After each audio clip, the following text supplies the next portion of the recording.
Hello foodies, अस्सलाम वालेकुम। Orange का सीजन है तो आज हम बनाने जा रहे हैं ऑरेंज मार्मलेट। ऑरेंज को कट कर लेंगे, इस तरह से इसका जूस निकाल लेंगे। देन वाइट पार्ट निकालेंगे, इस तरह से इसको कट कर लेंगे जूनियर कट में। सारे जूस हम डाल देंगे पैन में। तकरीबन हाफ कप के करीब था मेरे पास ऑरेंज जूस। हाफ कप इसमें जाएगा पानी, ऑरेंज जूस जाएगा इसमें 1 टेबल स्पून। बॉयल आने तक इसको पकाएंगे।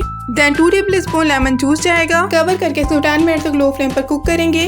देन चीनी चली जाएगी इसमें। जितना जूस हमने डाला ना इतनी हमने चीनी डालनी है, तो हाफ कप मैंने चीनी डाली है। मिक्स करते रहेंगे इसको मीडियम फ्लेम पर थिक होने तक। इसको चेक करने का तरीका है कि प्लेट में डालेंगे, कुछ सेकंड उसे ऐसे ही छोड़ देंगे। अगर वो नीचे गिरने लगे इसका मतलब इसे और कुक करना है। देन लो फ्लेम पर इसको कुक करते रहेंगे जब तक ये थिक ना हो जाए और इसको स्टर करते रहेंगे।